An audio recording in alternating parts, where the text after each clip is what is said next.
नमस्कार दोस्तों, आपका स्वागत है हिमाचल के सबसे ताज़ा खबरों के साथ। आज हम आपको 20 अक्टूबर 2023 के मुख्य समाचार प्रस्तुत करेंगे। हिमाचल के विकास, पर्यटन और सामाजिक क्षेत्र की ताज़ा जानकारी के लिए हमारे साथ रहें। न्यूनतम किराया बढ़ाए सरकार, निजी बस ऑपरेटर्स ने फैसले पर दोबारा विचार करने को उठाई मांग। डिप्टी सीएम मुकेश अग्निहोत्री ने हाल ही में यह स्पष्ट किया है कि सरकार प्रदेश में न्यूनतम किराया नहीं बढ़ाने वाली है। उनके इस फैसले से निजी बस ऑपरेटरों को मायूसी हाथ लगी है। निजी बस ऑपरेटरों ने एक बार फिर सरकार से बस किराया बढ़ोतरी पर विचार करने की आग्रह किया है। हिमाचल प्रदेश निजी बस ऑपरेटर संघ के प्रदेश अध्यक्ष राजेश पराशर और महासचिव रमेश कमल ने कहा कि प्रदेश में न्यूनतम किराया देश के अन्य राज्यों की तुलना में सबसे कम है। निजी बस ऑपरेटर जनता पर बोझ नहीं डालना चाह रहे हैं, लेकिन जिस प्रकार से महंगाई बढ़ रही है, उससे निजी बस ऑपरेटर को बहुत घाटा उठाना पड़ रहा है। उन्होंने कहा कि हिमाचल प्रदेश में डीजल पर वेट 2 बार बढ़ाया गया है, जिससे निजी बस ऑपरेटर की कमाई आधी हो चुकी है। उन्होंने कहा कि कोविड के बाद हिमाचल प्रदेश में निजी बसों में नाममात्र की सवारियां बैठ रही हैं, लेकिन प्रदेश के निजी बस ऑपरेटर घाटे में बस चलाकर भी जनता को सेवाएं दे रहे हैं। उन्होंने कहा कि हिमाचल प्रदेश के निजी बस ऑपरेटर हमेशा ही सरकार के साथ कंधे से कंधा मिलाकर चलते हैं, लेकिन निजी बस ऑपरेटरों को अत्यधिक समस्याओं का सामना करना पड़ रहा है। बस ऑपरेटरों ने कहा कि हिमाचल में न्यूनतम किराया 5 रुपये है, जबकि चंडीगढ़, दिल्ली सहित अन्य राज्यों में यह किराया 10 से 15 और 20 तक है।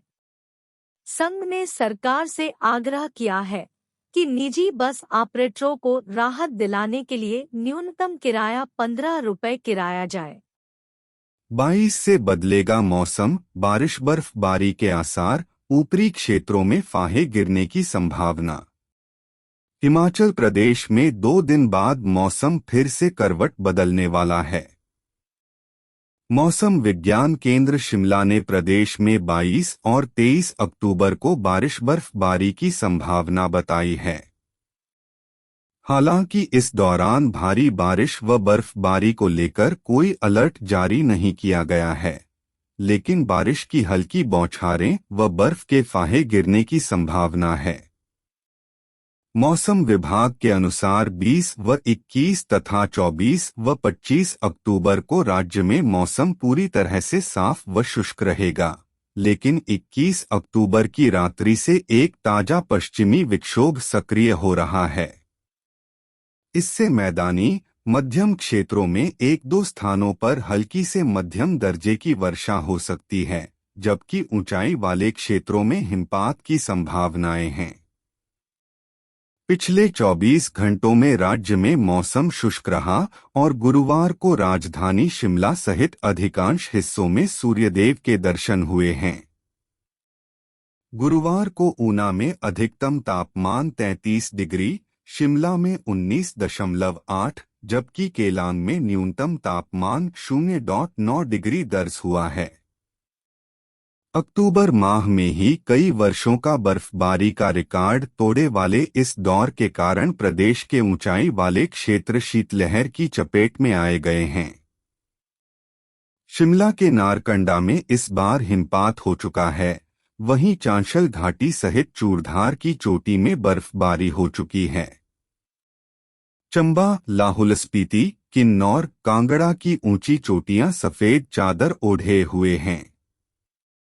यही कारण है कि अब न्यूनतम तापमान माइनस में पहुंचने लगा है। केलांग का तापमान माइनस में चला गया है, जबकि प्रदेश के कई हिस्सों में न्यूनतम तापमान 5 डिग्री से नीचे चला हुआ है। इनमें कल्पा में 1.8, मनाली में 4.1, रिकांगपिओ 4.9 डिग्री न्यूनतम तापमान है। प्रदेश में बनी 16 दवाएं सबस्टैंडर्ड। सितंबर महीने में केंद्रीय औषधि मानक नियंत्रण संगठन की जांच में खुलासा। केंद्रीय औषधि मानक नियंत्रण संगठन CDSCO की जांच में हिमाचल के 13 दवा उद्योगों में निर्मित 16 दवाएं, सिरप व इंजेक्शन सबस्टैंडर्ड पाए गए हैं। हिमाचल के बद्दी, बरोटीवाला, नालागढ़, सोलन, कालाअंब, नाहन में निर्मित जो दवाएं गुणवत्ता के पैमाने पर खरा नहीं उतरी हैं, उनमें अस्थमा, हाई BP, एलर्जी, सर्दी जुकाम, बुखार, पेट के अल्सर, संक्रमण व दर्द के उपचार में इस्तेमाल की जाने वाली दवाएं शामिल है। कैल्शियम सप्लीमेंट व मरहम भी जांच में सबस्टैंडर्ड निकले हैं। यह खुलासा CDSCO द्वारा जारी सितंबर माह के ड्रग अलर्ट में हुआ है। इसके अतिरिक्त जांच में उत्तराखंड, पंजाब, राजस्थान, गुजरात, दिल्ली, तेलंगाना, बंगलुरु, महाराष्ट्र, उत्तर प्रदेश, चेन्नई, सिक्किम व सिंगापुर में निर्मित 46 दवाएं भी सबस्टैंडर्ड पाई गई है।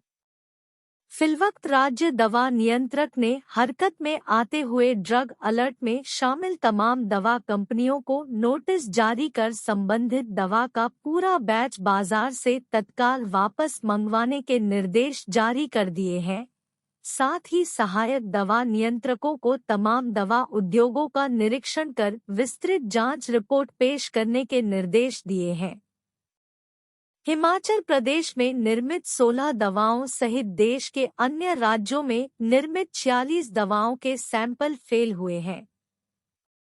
CDSCO व राज्य दवा नियामकों द्वारा सितंबर में देश के अलग अलग राज्यों से 1188 दवाओं के सैंपल एकत्रित किए थे, जिनमें से जांच के दौरान 62 दवाएं सबस्टैंडर्ड पाई गई है, जबकि 1126 दवाएं गुणवत्ता के पैमाने पर खरी उतरी हैं। इसके अलावा जिन उद्योगों के बार बार सैंपल फेल हो रहे हैं, उन उद्योगों पर कड़ी कार्रवाई की जाएगी। अब तक 40 उद्योगों पर कड़ी कार्रवाई। दवा निर्माण में गुणवत्ता सुनिश्चित करने के लिए प्राधिकरण ने उन उद्योगों पर शिकंजा कसा जिनमें निर्मित दवाएं बार बार सबस्टैंडर्ड पाई जा रही थी। राज्य दवा नियंत्रक नवनीत मारवाह ने बताया कि अब तक 3 चरणों में हुई रिस्क बेस्ड इंस्पेक्शन में 80 से ज्यादा दवा फर्मों व 12 प्राइवेट लैब का निरीक्षण किया जा चुका है। रिस्क बेस्ड इंस्पेक्शन में अब तक 40 दवा उद्योगों में उत्पादन पर रोक लगाई जा चुकी है। 7 प्राइवेट लैब पर भी परीक्षण पर रोक लगा दी गई है। राज्य दवा नियंत्रक नवनीत मारवाह ने बताया कि सितंबर माह के ड्रग अलर्ट में शामिल सभी संबंधित दवा कंपनियों को कारण बताओ नोटिस जारी करते हुए संबंधित बैच का पूरा स्टॉक वापस मंगवाने के निर्देश दे दिए गए हैं। हर हालत में रोकना होगा वन कटान। हाई कोर्ट ने सरकार को वन संरक्षण के प्रति गंभीर रवैया अपनाने के दिए आदेश।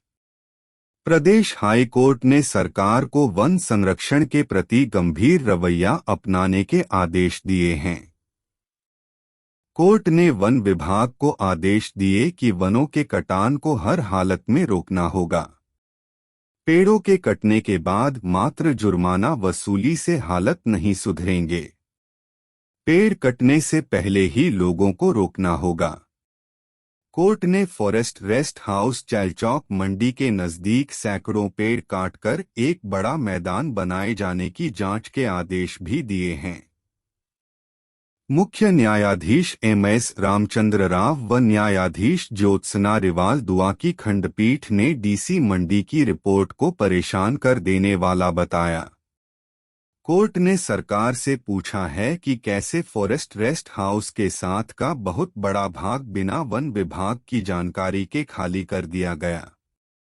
कोर्ट ने DC मंडी की रिपोर्ट का अवलोकन कर पाया कि 2 व्यक्तियों पर कांगेरी से वाइल्ड लाइफ रेस्ट हाउस शिकारी देवी सड़क को चौड़ा करने के लिए अनेकों पेड़ काटने के जुर्म में 3 लाख रुपए का जुर्माना और कुछ समझौता शुल्क वसूला गया। मामले पर सुनवाई 14 दिसंबर को होगी। देवताओं को रोके जाने के मामले में याचिका खारिज। शिमला। प्रदेश हाई कोर्ट ने देवता बनाड़ और देवता देशमौली को पुजारली में रोके जाने को लेकर दायर याचिका को खारिज कर दिया। कोर्ट ने 300 वर्षों से अधिक चली आ रही पुरानी ब्रांशी परंपरा को अविवादित पाते हुए एसडीएम रोहडू व अतिरिक्त सत्र न्यायाधीश रोहडू शिमला के आदेशों में दखल देने से इनकार कर दिया। हाई कोर्ट में प्रतिवादियों ने इन देवताओं को रोहडू के शराचली क्षेत्र के पुजारली गांव मंदिर में ही रोके जाने को गलत ठहराया था। एसडीएम रोहडू ने प्रत्येक वर्ष रोटेशन आधार पर शराचली क्षेत्र के 7 गांवों में इन देवताओं की पूजा अर्चना में बाधा उत्पन्न करने वाले लोगों को पुरानी परंपरा में दखल देने से रोकने के आदेश दिए थे। न्यायाधीश वीरेंद्र सिंह ने इन आदेशों को सही ठहराते हुए प्रार्थियों की याचिका को खारिज कर दिया। उल्लेखनीय है कि देवता बनाड़ और देवता देशमौली जी को पुजारली में ही रोके जाने से जुड़े विवाद में मध्यस्थता विफल हो गई थी। हाई कोर्ट ने 31 मार्च 2023 को आदेश दिए थे कि इस मामले को आपसी सहमति से मध्यस्थता के माध्यम से निपटाया जाए। इसके लिए हाई कोर्ट ने मध्यस्थ की नियुक्ति भी की थी। त्योहार सीजन से पहले सजा आभूषणों का कालाबाजार, आबकारी और कराधान विभाग ने पकड़े 23 करोड़ के गहने। त्योहारी सीजन शुरू होते ही हिमाचल में बड़े पैमाने पर आभूषणों की कालाबाजारी शुरू हो गई है। टैक्स से बचने के लिए बिना बिल के आभूषण प्रदेश में लाए जा रहे हैं। इसका खुलासा आबकारी विभाग के अभियान के माध्यम से हुआ है। अब तक विभाग ने प्रदेश के अलग अलग हिस्सों में दी गई दबिश में सोने और चांदी के 23 करोड़ रुपए के आभूषण पकड़े हैं। इन मामलों में जीएसटी एक्ट के तहत कार्रवाई की गई है। विभाग की एक टीम ने शिमला में 3,33,330 रुपए के चांदी के गहने पकड़े हैं। इन गहनों को ले जा रहे कारोबारी के पास किसी भी तरह का बिल नहीं था। इसे देखते हुए विभाग ने 20,000 रुपए जुर्माना वसूल किया है। त्योहार सीजन शुरू होने के साथ ही आबकारी विभाग ने सख्ती बढ़ाई है और हिमाचल के पंजाब, हरियाणा और उत्तराखंड से सीमावर्ती क्षेत्रों की निगरानी बढ़ाई गई है। आबकारी आयुक्त डा यूनुस ने बताया कि प्रदेश भर में चलाए गए दबिश अभियान में 20,500 लीटर लाहन और 115 पेटी अंग्रेजी शराब सहित बियर जब्त की है।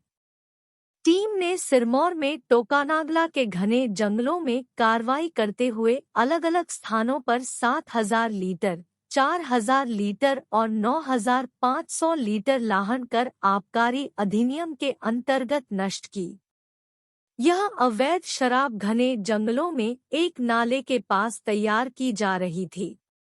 इसके अतिरिक्त गत रात आबकारी विभाग की मंडी जिला की टीम ने भी 115 पेटियां अंग्रेजी शराब और बियर जब्त की, जो कि चंडीगढ़ में बिक्री के लिए तैयार की गई थी।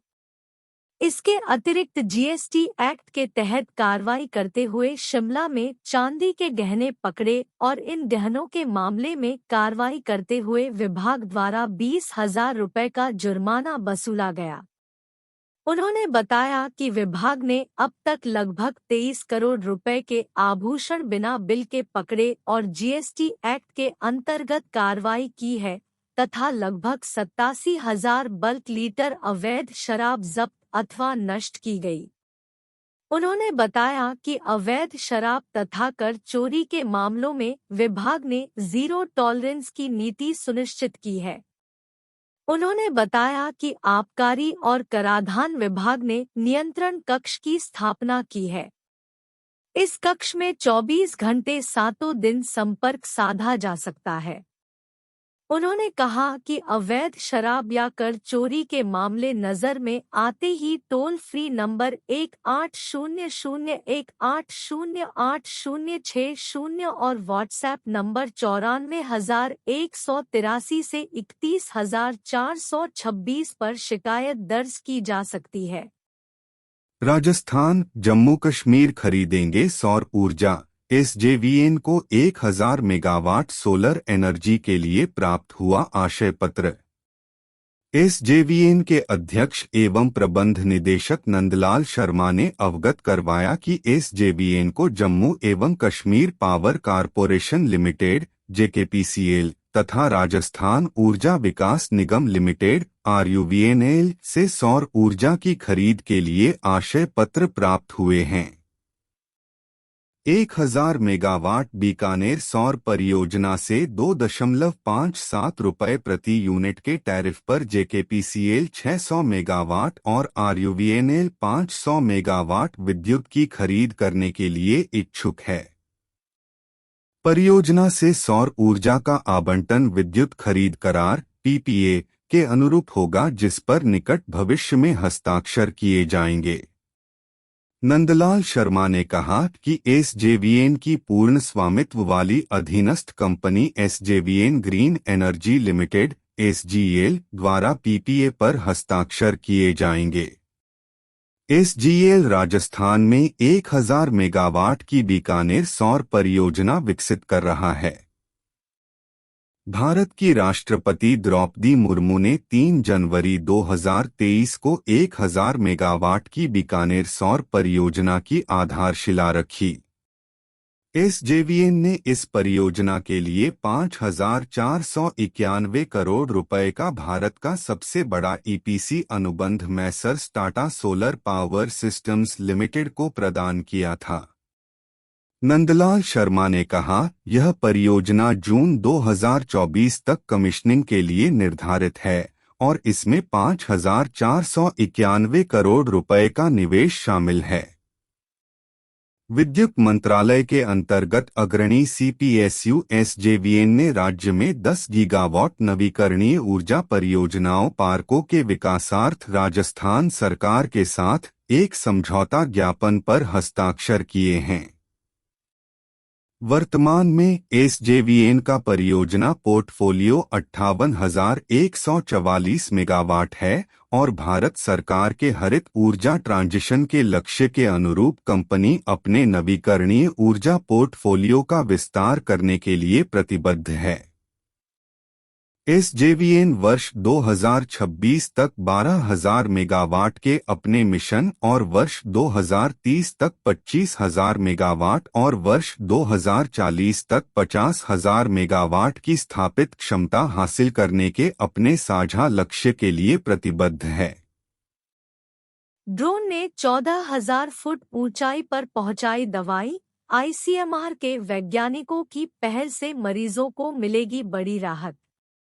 भारतीय चिकित्सा अनुसंधान परिषद के वैज्ञानिकों आईसीएमआर की पहल से ड्रोन ने पहली बार 14,000 फुट की ऊंचाई पर -15 डिग्री में उड़ान भरकर अपने निर्धारित लक्ष्य तक पहुंचने में सफलता हासिल की है।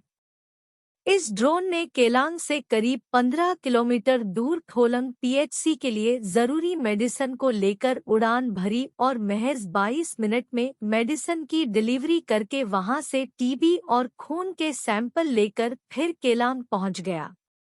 ड्रोन स्वास्थ्य सेवा के क्षेत्र में महत्वपूर्ण भूमिका निभा रहा है।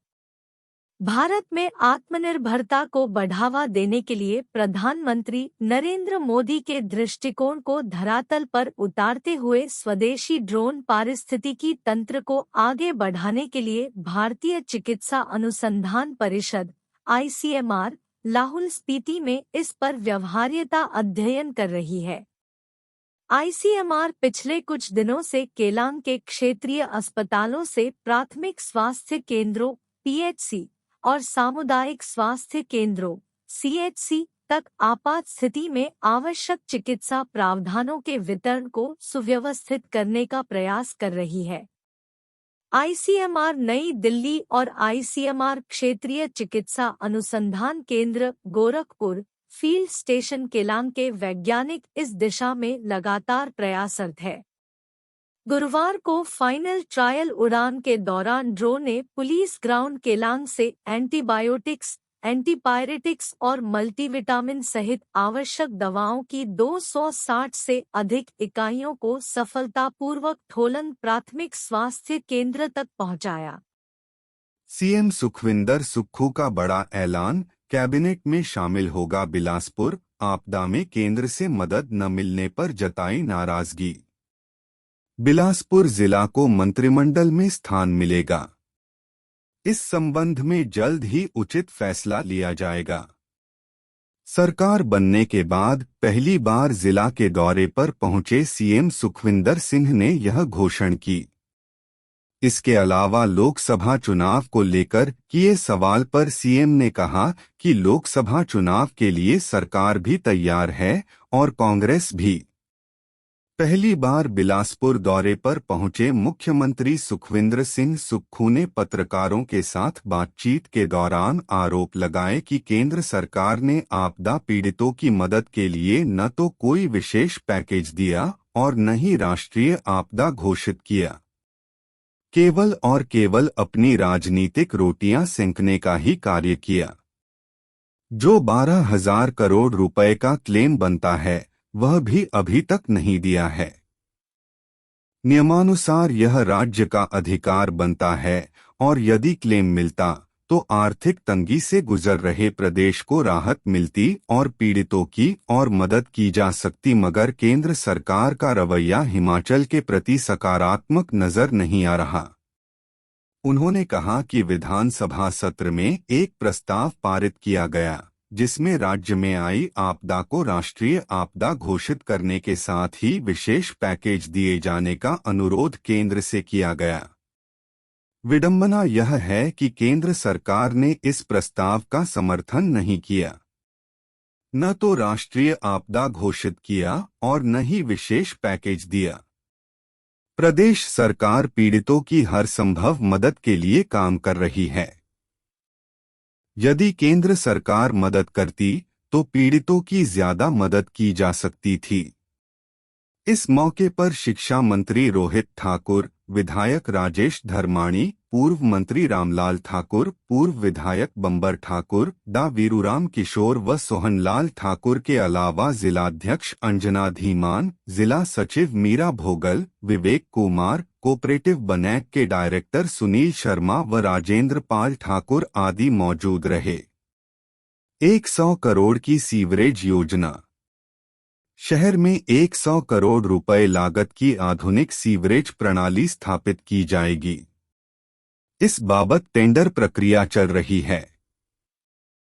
जैसे ही इसके लिए तय औपचारिकताएं पूरी हो जाएंगी उसके बाद इस प्रोजेक्ट का शिलान्यास किया जाएगा। इससे शहर की सीवरेज प्रणाली सुदृढ़ होगी। गुरुवार को बिलासपुर दौरे पर आए मुख्यमंत्री सुखविंदर सिंह सुक्खू ने शाम के वक्त शिमला लौटते समय लुहणू मैदान में पत्रकारों के साथ बातचीत में यह बात कही। 25 अक्टूबर को फिर आऊंगा। मुख्यमंत्री ने बिलासपुर में जिला पुस्तकालय भवन और कृषि भवन का शिलान्यास किया है। इस दौरान सीएम सुक्खू ने कहा कि वह 25 अक्टूबर को दोबारा पूरे एक दिन के बिलासपुर दौरे पर आ रहे हैं और आपदा में बेघर हुए परिवारों को आर्थिक सहायता राशि के चेक वितरित करेंगे। आपदा में जनता और पेंशनर्स तथा सरकारी कर्मचारियों व अधिकारियों ने जिस प्रकार से सरकार का कंधे से कंधा मिलाकर साथ दिया है, इसके लिए सीएम ने उनका आभार व्यक्त किया। हड़ताल छोड़ ड्यूटी ज्वाइन करें कर्मचारी। मुख्यमंत्री ने हड़ताली जिला परिषद कर्मियों की मांगों को लेकर किए गए सवाल के जवाब में कहा कि जिला परिषद कर्मियों का स्टेट कैडर करना था, वह कर दिया है, जो कि उनकी बेसिक मांग थी। अब जो उनकी लंबित मांग है उस पर भी सहानुभूतिपूर्वक विचार किया जा रहा है। यह समय हड़ताल करने का नहीं है, उन्हें हड़ताल छोड़कर ड्यूटी पर जाना चाहिए। यदि जिला परिषद कर्मी इस प्रकार से दबाव डालेंगे तो कैसे चलेगा? सही समय का इंतजार कीजिए। आपदा के समय हड़ताल करना उचित नहीं है। वहीं इन कर्मचारियों की समस्या को लेकर सरकार गंभीर है। बिलासपुर में प्रदेश की पहली डिजिटल लाइब्रेरी। मुख्यमंत्री ने जिला पुस्तकालय भवन कृषि भवन की रखी आधारशिला। मुख्यमंत्री ठाकुर सुखविंदर सिंह सुक्खू ने गुरुवार को बिलासपुर जिला को 8 करोड़ रुपए की विकासात्मक परियोजनाओं की सौगातें दी। उन्होंने बिलासपुर के रौड़ा सेक्टर में बनने वाली प्रदेश की पहली डिजिटल लाइब्रेरी का शिलान्यास किया, जिसके निर्माण कार्य पर लगभग 3 करोड़ रुपए व्यय किए जाएंगे। मुख्यमंत्री ने धौलरा क्षेत्र में 5.18 करोड़ रुपए की लागत से बनने वाले कृषि भवन की भी आधारशिला रखी। उन्होंने इन भवनों का निर्माण कार्य 2 वर्षों के भीतर पूरा करने के निर्देश दिए। सुक्खू ने कहा कि प्रदेश की पहली डिजिटल लाइब्रेरी में पुस्तकों का संग्रह डिजिटल दस्तावेज के रूप में पाठकों को प्राप्त होगा, जिसे इंटरनेट के माध्यम से हासिल किया जाएगा। इसी परियोजना के तहत जिला बिलासपुर के विभिन्न क्षेत्रों की 10 पंचायतों में भी ऐसी और डिजिटल लाइब्रेरी खोली जाएंगी, ताकि ग्रामीण क्षेत्र के पाठकों को इसका लाभ मिल सके। उन्होंने कहा कि बिलासपुर में 5.18 करोड़ रुपए की लागत से कृषि भवन भी निर्मित किया जाएगा। मंडी में स्थानीय संघ पकड़े दिल्ली के 2 चिट्टा तस्कर। होटल में पुलिस की छापामारी से मौके से मिला 9.02 ग्राम नशा, तराजू। मंडी पुलिस ने चिट्टा माफिया पर शिकंजा कसते हुए 3 युवाओं को गिरफ्तार किया है। पुलिस ने गुप्त सूचना मिलने के बाद एक होटल पर रेड मारी, जिसके बाद दिल्ली के 2 चिट्टा तस्करों के संग एक स्थानीय युवक को पकड़ा है। पुलिस को मौके से 9.02 ग्राम चिट्टा और तराजू भी मिला है। पुलिस ने 3 युवाओं को गिरफ्तार करने के बाद चिट्टा व तराजू को अपने कब्जे में लेकर मामला दर्ज कर दिया है। पकड़े गए युवकों की पहचान मृत्युजन्य रोहिला उम्र 24 साल निवासी दिल्ली और गाजियाबाद के तनुज तोमर उम्र 28 साल के रूप में हुई है, जबकि स्थानीय आरोपी की पहचान चंद्रमणि उर्फ विक्की पुत्र गंगा राम गांव डाकघर बलहड़ा तहसील बलदवाड़ा मंडी उम्र 27 वर्ष के रूप में की गई है। तीनों के खिलाफ पुलिस ने एनडीपीएस एक्ट के तहत मामला दर्ज किया है। एएसपी मंडी सागर चंद्र ने बताया कि तीनों के खिलाफ एनडीपीएस की धारा 21 व 29 में मुकदमा दर्ज करके इन्हें गिरफ्तार कर लिया गया है। अदालत में पेश करने के बाद इन्हें रिमांड पर लेकर पूछताछ की जाएगी। प्रदेश के शक्तिपीठों में चढ़ा 26.12 लाख का चढ़ावा। 5वें नवरात्र पर 61,000 श्रद्धालुओं ने लिया मां का आशीर्वाद। प्रदेश के 5 शक्तिपीठों में आश्विन नवरात्र मेले के 5वें दिन गुरुवार को 61,000 श्रद्धालुओं ने मैया के चरणों में शीश नवाया। वहीं बजेरेश्वरी देवी मंदिर में 5वें नवरात्र के दिन पुजारियों ने सतचंडी यज्ञ किया। इसके अलावा बजेरेश्वरी देवी मंदिर में विदेश से आए श्रद्धालुओं ने भी मैया की पूजा की। गुरुवार को दिन भर प्रदेश के शक्तिपीठों में मैया के जयकारे गूंजते रहे। माता के दर्शनों को मंदिरों में श्रद्धालुओं की लंबी लाइनें लगी रहीं। प्रदेश के 5 शक्तिपीठों में चिंतपूर्णी, ज्वालाजी, नैना देवी, बजेरेश्वरी देवी, चामुंडा देवी मंदिर में 61,000 श्रद्धालुओं ने माथा टेका। आश्विन नवरात्र मेले के चौथे दिन प्रदेश के 4 शक्तिपीठों में मां के चरणों में भक्तों ने 26,12,317 रुपए का नकद चढ़ावा चढ़ाया है। वहीं 8 ग्राम सोना और 1 किलो 375 ग्राम चांदी चढ़ावे के रूप में प्राप्त हुई है। ऊना जिला के उपायुक्त राघव शर्मा ने बताया कि चिंतपूर्णी मंदिर में नवरात्र मेले के 5वें दिन करीब 15,000 श्रद्धालुओं ने शीश नवाया। उन्होंने बताया कि नवरात्र मेले के चौथे दिन मंदिर न्यास को 7,82,751 रुपये का नकद चढ़ावा, 8 ग्राम सोना और 49 ग्राम चांदी चढ़ावे के रूप में प्राप्त हुई है। राघव शर्मा ने बताया कि चिंतपूर्णी मंदिर में श्रद्धालुओं के दर्शन करने के लिए बेहतर प्रबंध किए गए हैं।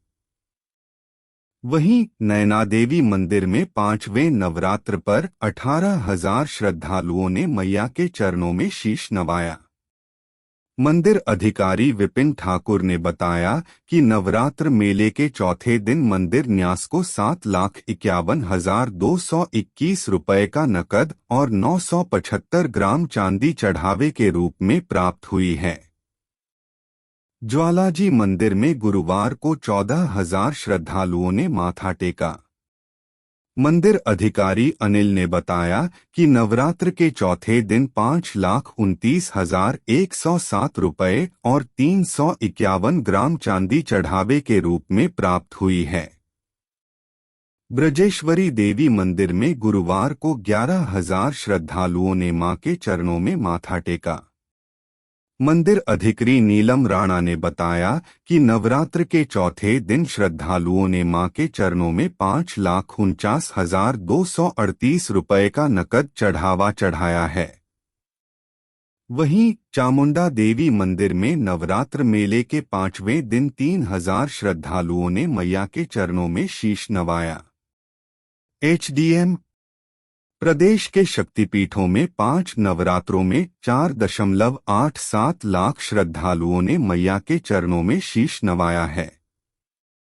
प्रदेश के शक्तिपीठों में नवरात्र मेले के लिए पुलिस विभाग द्वारा श्रद्धालुओं की सुरक्षा व्यवस्था के कड़े इंतजाम किए गए हैं। हिमाचल प्रदेश पुलिस द्वारा इन शक्तिपीठों में श्रद्धालुओं की सुरक्षा, कानून एवं व्यवस्था एवं यातायात व्यवस्था को सुनिश्चित करने के लिए ठोस प्रबंध किए गए हैं। सभी शक्तिपीठों में जिला पुलिस के साथ भारतीय आरक्षित वाहिनियों से पर्याप्त मात्रा में पुलिस बल तैनात किया गया है। डीजीपी संजय कुंडू ने कहा कि शक्तिपीठों में भारी मात्रा में आए श्रद्धालुओं ने निडर होकर अपना शीश नवाया। मेलों के दौरान कोई भी सड़क दुर्घटना, अन्य दुर्घटना व श्रद्धालुओं को कोई भी जानमाल की हानि नहीं हुई है। अपराध को नियंत्रण करने व किसी भी आपातकालीन स्थिति से निपटने पुलिस सदैव तत्पर है। लोगों का पैसा हड़पने वाला काबू। परौर में एटीएम कार्ड बदल पैसे निकालते पकड़ा हरियाणा निवासी। एटीएम कार्ड बदलकर लोगों के अकाउंट से पैसे उड़ाने के मामलों में पुलिस को एक बड़ी सफलता हाथ लगी है। भवाना पुलिस ने इस गिरोह के किंगपिन को गिरफ्तार कर लिया है। इसकी गिरफ्तारी से अनेक मामलों से पर्दा उठने की संभावना बन गई है। जानकारी के अनुसार पुलिस ने हरियाणा के हिसार जिला के रहने वाले प्रवीण कुमार को उस समय धर लिया जब वह किसी के खाते से 75,000 रुपए की राशि निकाल चुका था। हालांकि उसके 3 अन्य साथी वहां से फरार हो गए, जिनकी तलाश जारी है। गौर रहे कि बीते दिनों के दौरान एटीएम से पैसे निकालने आ रहे लोगों को झांसे में लेकर उनका कार्ड बदलने और उनके खाते से पैसे निकालने के मामले सामने आए थे। मारंडा एटीएम से पैसे निकालने आई एक महिला का धोखे से कार्ड बदलकर शातिरों ने 1 लाख रुपए की चपत लगा दी थी। वहीं मारंडा में फिल्मी स्टाइल में 2 बार शातिरों ने लोगों के पैसे उड़ा लिए थे। ऐसे कुछ अन्य मामले नगरोटा, शाहपुर, धर्मशाला और नूरपुर क्षेत्रों में भी सामने आए थे। यह एक बड़ा गिरोह है जो खासकर एटीएम पर नजर रखता है और मौका मिलते ही एटीएम कार्ड बदलने के साथ लोगों को झांसे में लेकर पासवर्ड भी ले लेता है। फिर ये लोग आसानी से खाते से पैसे निकाल लेते हैं। अब इस गिरोह के मास्टरमाइंड के धरे जाने से अनेक मामलों के सुलझने की संभावना बन गई है। डीएसपी पालमपुर लोकेंद्र नेगी ने बताया कि हरियाणा के प्रवीण को परौर क्षेत्र से गिरफ्तार किया गया है और उसके बाकी साथियों की तलाश की जा रही है। स्टेडियम से कांग्रेस की दूरियों को मिटाएंगे सुक्खू, सीएम केंद्रीय मंत्री अनुष्का शर्मा जय शाह का आना तय। अंतर्राष्ट्रीय क्रिकेट स्टेडियम में 22 अक्टूबर को खेले जाने वाले भारत और न्यूजीलैंड के बड़े मुकाबले में प्रदेश व केंद्र की कई राजनीतिक हस्तियों सहित सिनेमा जगत से भी क्रिकेट प्रेमी आने वाले हैं। इसके लिए एचपीसीए सहित जिला प्रशासन की ओर से विशेष प्रबंध किए जा रहे हैं। मुख्यमंत्री सुखविंदर सिंह सुक्खू अपने कैबिनेट सहयोगियों के साथ क्रिकेट मैच में शामिल होकर नया सियासी संदेश देने वाले हैं। हालांकि पूर्व मुख्यमंत्री वीरभद्र सिंह और एचपीसीए के बीच गहरे मतभेद रहे हैं। 22 अक्टूबर को खेले जाने वाले हाट मैच का क्रेज राजनीतिक हस्तियों व सिने जगत में भी है।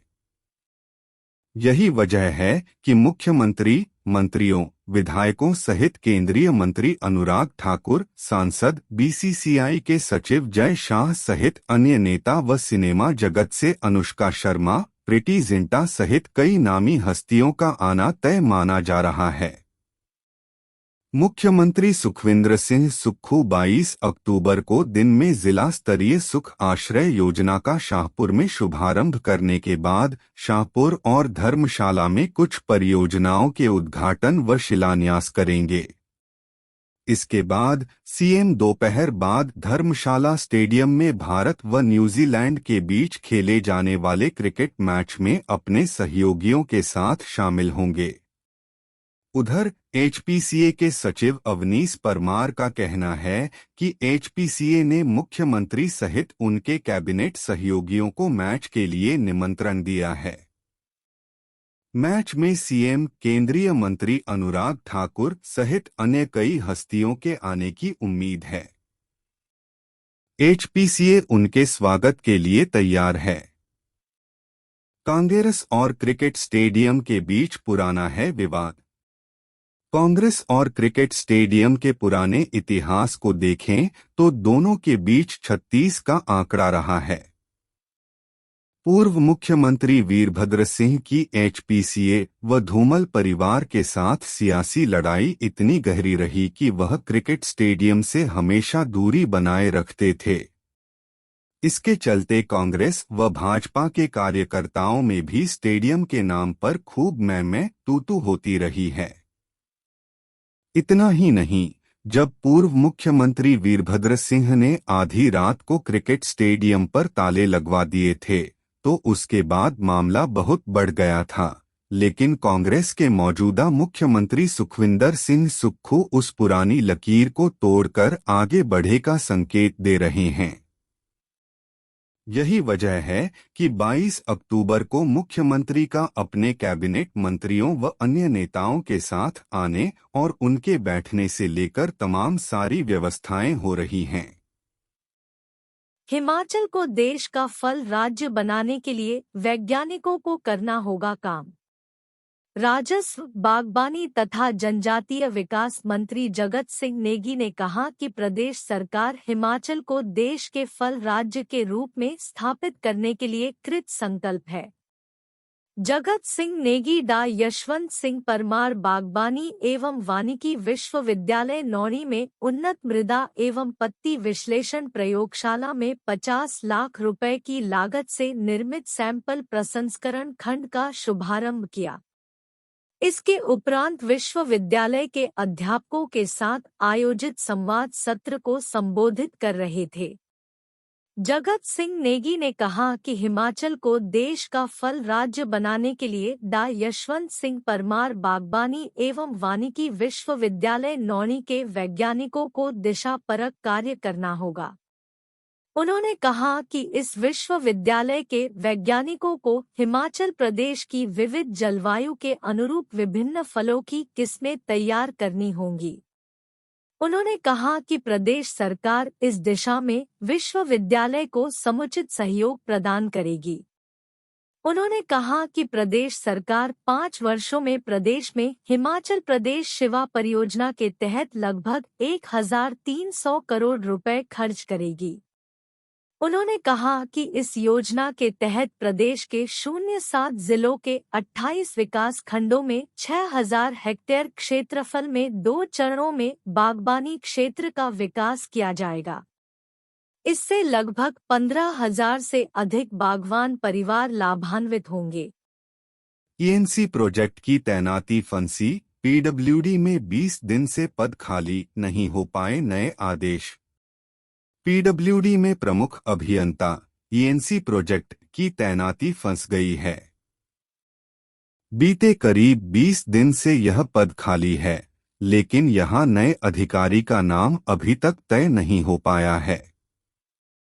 गौरतलब है कि 30 सितंबर को ईएनसी प्रोजेक्ट दीपक शर्मा सेवानिवृत्त हो गए थे। उनके सेवानिवृत्त होने के बाद यह पद खाली हो गया है। ईएनसी प्रोजेक्ट के पास मुख्य रूप से गुणवत्ता की निगरानी का कार्यभार रहता है। प्रदेश भर में जो भी काम लोक निर्माण विभाग के माध्यम से पूरे किए जा रहे हैं, उसकी जांच ईएनसी प्रोजेक्ट के माध्यम से ही पूरी होती है। अब प्रमुख अभियंता का पद खाली होने की वजह से इन कामों पर ब्रेक लग गई है। पीडब्ल्यूडी के अंदर चल रहे घमासान की बात करें तो इस पद को लेकर फिलहाल 2 अधिकारियों के बीच खींचतान चल रही है और इनमें से एक की तैनाती होना तय है। हालांकि पूरे प्रकरण पर राज्य सरकार को ही आखिरी फैसला लेना है। फिलहाल जिन अधिकारियों का नाम इस पद के लिए चल रहा है, उनमें पहले नंबर पर कांगड़ा जोन के मुख्य अभियंता एनपी सिंह हैं। एनपी सिंह प्रदेश के दूसरे सभी अधिकारियों से वरिष्ठ हैं और इसी आधार पर वह इस पद के लिए दौड़ में सबसे आगे बने हुए हैं। हालांकि हमीरपुर जोन के मुख्य अभियंता जितेंद्र सिंह भी ईएनसी प्रोजेक्ट के पद के लिए कतार में हैं, लेकिन एनपी सिंह को यहां वरिष्ठता का लाभ मिलता है, तो जितेंद्र सिंह के हाथ से यह अवसर निकल जाएगा। उधर पीडब्ल्यूडी के प्रमुख अभियंता अजय गुप्ता ने बताया कि ईएनसी प्रोजेक्ट का पद भरने का फैसला जल्द ही लिया जा सकता है। इस पद को भरने के लिए औपचारिकताएं पूरी की जा रही हैं। बिलासपुर में स्थापित होगी 100 करोड़ लागत की आधुनिक सीवरेज प्रणाली। बिलासपुर शहर में 100 करोड़ लागत की आधुनिक सीवरेज प्रणाली स्थापित की जाएगी। इस बाबत टेंडर प्रक्रिया चल रही है। जैसे ही तय औपचारिकताएं पूरी हो जाएंगी, उसके बाद इस प्रोजेक्ट का शिलान्यास किया जाएगा। इससे शहर की सीवरेज प्रणाली सुदृढ़ होगी। बिलासपुर दौरे पर आए सीएम ने शाम के वक्त शिमला लौटते समय लुहणू मैदान में पत्रकारों के साथ बातचीत में यह बात कही। 5 राज्यों में होने जा रहे विधानसभा चुनाव को लेकर किए गए सवाल के जवाब में सीएम ने कहा कि निश्चित रूप से इन सभी राज्यों में कांग्रेस रिकॉर्ड जीत दर्ज करेगी और सरकार बनाएगी, क्योंकि भाजपा के प्रति जनता में गुस्सा और आक्रोश है। इससे पहले हिमाचल व कर्नाटक राज्यों में कांग्रेस की सरकार बनी है। ऐसे में जनता 5 राज्यों के चुनाव में भी भाजपा को सबक सिखाएगी।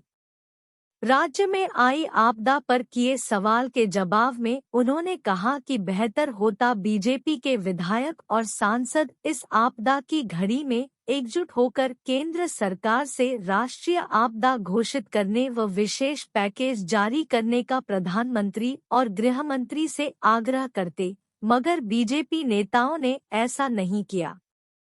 बिलासपुर में 3 करोड़ से बनेगी प्रदेश की पहली डिजिटल लाइब्रेरी, सीएम सुक्खू ने किया शिलान्यास। मुख्यमंत्री सुखविंदर सिंह सुक्खू ने आज बिलासपुर जिला को 8 करोड़ रुपए की विकासात्मक परियोजनाओं की सौगातें दी। उन्होंने बिलासपुर के रौड़ा सेक्टर में बनने वाली प्रदेश की पहली डिजिटल लाइब्रेरी का शिलान्यास किया, जिसके निर्माण कार्य पर लगभग 3 करोड़ रुपए व्यय किए जाएंगे। मुख्यमंत्री ने धौलरा क्षेत्र में 5.18 करोड़ रुपए की लागत से बनने वाले कृषि भवन की भी आधारशिला रखी। उन्होंने इन भवनों का निर्माण कार्य 2 वर्षों के भीतर पूरा करने के निर्देश दिए। सीएम सुक्खू ने कहा कि प्रदेश की पहली डिजिटल लाइब्रेरी में पुस्तकों का संग्रह डिजिटल दस्तावेज के रूप में पाठकों को प्राप्त होगा, जिसे इंटरनेट के माध्यम से हासिल किया जाएगा।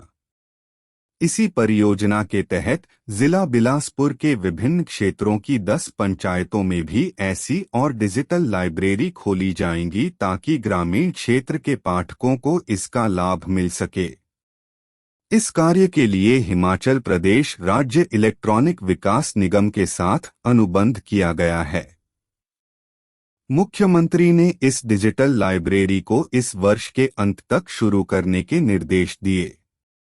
उन्होंने कहा कि बिलासपुर में 5.18 करोड़ रुपए की लागत से कृषि भवन भी निर्मित किया जाएगा, जिसमें पार्किंग, उपनिदेशक कार्यालय, किसानों की बैठकें आयोजित करने के लिए हॉल, वीडियो कॉन्फ्रेंसिंग हॉल तथा अधिकारियों व कर्मचारियों के लिए पर्याप्त कमरों की सुविधा होगी। पत्रकारों से बातचीत करते हुए मुख्यमंत्री ने कहा कि हाल ही में प्रदेश में आपदा से बहुत अधिक नुकसान हुआ है। आपदा प्रभावितों की मदद के लिए राज्य सरकार ने 4,500 करोड़ रुपए का विशेष राहत पैकेज जारी किया है और प्रभावितों को मदद प्रदान करने के कार्य का अनुश्रवण वे स्वयं कर रहे हैं। उन्होंने कहा कि राज्य सरकार अपने संसाधनों से प्रभावित परिवारों की भरपूर मदद का प्रयास कर रही है। बिलासपुर जिला में आपदा प्रभावितों को 25 अक्टूबर को सहायता वितरित की जाएगी तथा वह स्वयं बिलासपुर जिला का दौरा करेंगे। सीएम सुक्खू ने कहा कि केंद्र सरकार से विशेष राहत पैकेज की उम्मीद दिन प्रतिदिन धुंधली होती जा रही है, क्योंकि और राज्य से आपदा से संबंधित 12,000 करोड़ रुपए के दावे केंद्र सरकार को भेजे गए हैं, लेकिन कोई विशेष राहत जारी नहीं हो पाई है। उन्होंने कहा कि भेजे गए दावों पर नियमानुसार केंद्र सरकार को जल्द से जल्द धनराशि जारी करनी चाहिए। उन्होंने कहा कि भाजपा आपदा में भी राजनीतिक रोटियां सेंकती रही और प्रभावित परिवारों के साथ उनका रवैया उदासीन ही रहा। प्रदेश में आई इस भीषण आपदा को राष्ट्रीय आपदा घोषित करने और विशेष राहत पैकेज प्रदान करने के लिए विधानसभा में लाए गए संकल्प का भाजपा ने समर्थन नहीं किया। उन्होंने आपदा राहत कोष में रिकॉर्ड दान के लिए दानी सज्जनों का आभार व्यक्त किया। एक प्रश्न के उत्तर में मुख्यमंत्री ने कहा कि जिला परिषद कैडर कर्मचारियों को अपनी हड़ताल छोड़कर काम पर लौटना चाहिए। राज्य सरकार उनकी समस्याओं का समाधान करने के लिए गंभीरता से कार्य कर रही है। उन्होंने कहा कि अभी आपदा प्रभावितों को मदद पहुंचाने का काम चल रहा है तथा उन्हें अपनी हड़ताल समाप्त कर देनी चाहिए। इस साल 11% कम हादसे, मृत्यु दर में 17 और चोटों में 13% की आई गिरावट। हिमाचल प्रदेश में वर्ष 2022 की तुलना में इस साल में 1 जनवरी से 13 अक्टूबर 2023 की अवधि के दौरान सड़क दुर्घटनाओं में 11% की कमी आई है। इसके अलावा हादसों में होने वाले मृत्यु दर में 17% की कमी और चोटों में 13% की कमी आई है। सड़क की लंबाई में 10% की वृद्धि, सालाना वाहन पंजीकरण में 9% की वृद्धि और पर्यटकों की लगातार बढ़ती आमद के बावजूद हिमाचल पुलिस ने यह उपलब्धि हासिल की है। सड़क सुरक्षा सहकार्य टीम लीडर विजेता बेजम की अध्यक्षता में विश्व बैंक की 5 सदस्यीय टीम ने पुलिस मुख्यालय में पुलिस विभाग के अधिकारियों के साथ सड़क सुरक्षा पर एक समीक्षा बैठक की अध्यक्षता की। बैठक में HPRIDCL, परिवहन अनुसंधान प्रयोगशाला लंदन के प्रतिनिधि भी उपस्थित थे।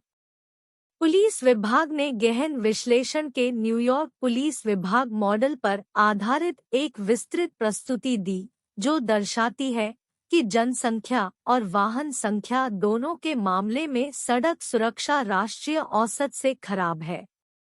प्रति लाख जनसंख्या पर 29.30 आरटीए के राष्ट्रीय औसत के मुकाबले हिमाचल प्रदेश में 31.54 की उच्च दर थी।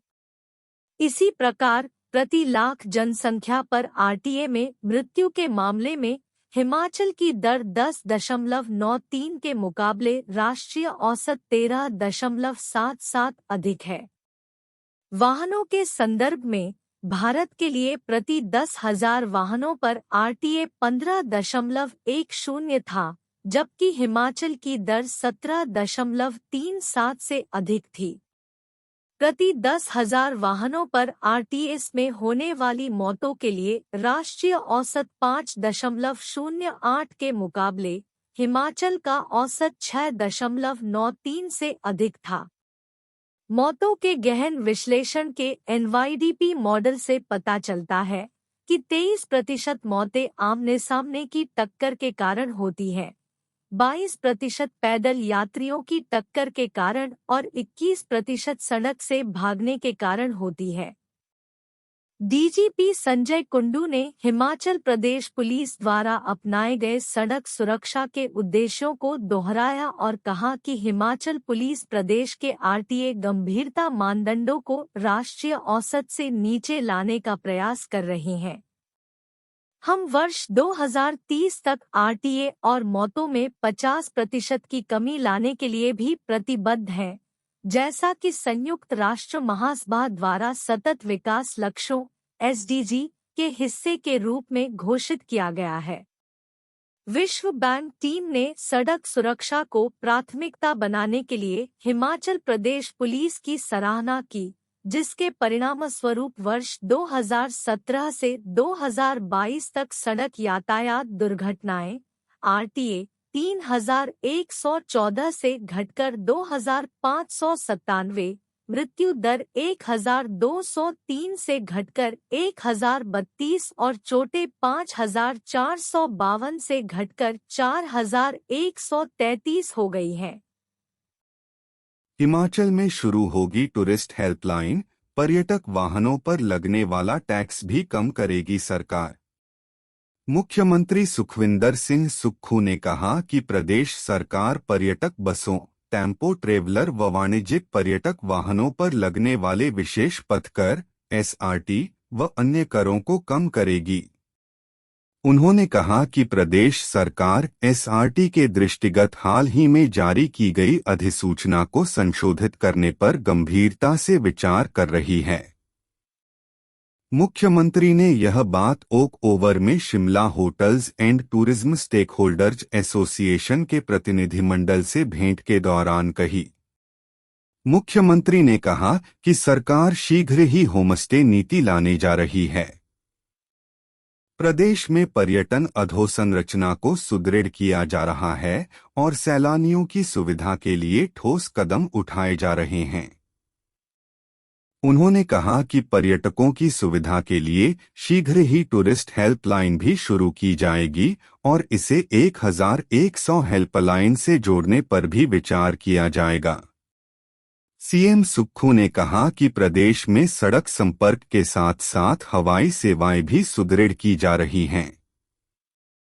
सभी जिलों को हेलीपोर्ट से जोड़ने का कार्य प्रगति पर है। उन्होंने कहा कि प्रदेश सरकार शिमला में एक और हेलीपोर्ट के निर्माण पर भी विचार कर रही है। पर्यटन अधोसंरचना को सुदृढ़ करने से ही राज्य में पर्यटन गतिविधियों का विस्तार होगा और प्रति वर्ष 5 करोड़ पर्यटकों की आमद का लक्ष्य पूर्ण हो पाएगा। उन्होंने कहा कि यह प्रयास किया जा रहा है कि प्रदेश के पर्यटन गंतव्यों में पर्यटकों का अधिक दिन तक ठहराव हो।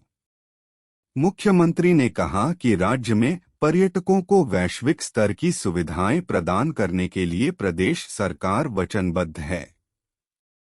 इसी दिशा में अनेक नवोन्मेषी पहल की जा रही हैं।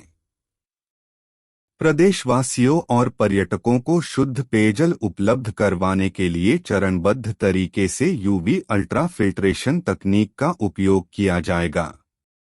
सीएम सुक्खू ने पर्यटन व्यवसायियों से आग्रह किया कि वे पर्यटन गतिविधियों में विद्युत चालित वाहनों का उपयोग सुनिश्चित कर प्रदेश को हरित राज्य बनाने में अपनी भागीदारी सुनिश्चित करें। Shimla hotels and tourism stakeholders association के अध्यक्ष महेंद्र सेठ ने मुख्यमंत्री को अपनी विभिन्न मांगों से अवगत करवाया। कुल्लू दशहरा उत्सव में कमेटी को अब तक 6.5 करोड़ की कमाई, 200 दुकानें बांटना बाकी। अंतर्राष्ट्रीय दशहरा उत्सव कुल्लू के आगाज को 4 दिन शेष रह गए हैं और अभी तक 200 से अधिक दुकानों का आवंटन होना बाकी है, जिसकी प्रक्रिया इन दिनों चली हुई है, जबकि अब तक कुल मिलाकर दशहरा कमेटी को 6.5 करोड़ रुपए की आय विभिन्न संसाधनों से अर्जित हुई है और उम्मीद जताई जा रही है कि जो शेष कार्य आवंटन होने शेष है। कुल मिलाकर 8 करोड़ रुपए तक की आय दशहरा उत्सव कमेटी को होने की उम्मीद जताई गई है। एडीएम कुल्लू अश्वनी कुमार ने यह जानकारी दी। हम अपने राज्य के विकास में योगदान देने में गर्व महसूस करते हैं और हमें उम्मीद है कि आने वाले दिनों में हमें और भी अच्छी खबरें मिलेंगी।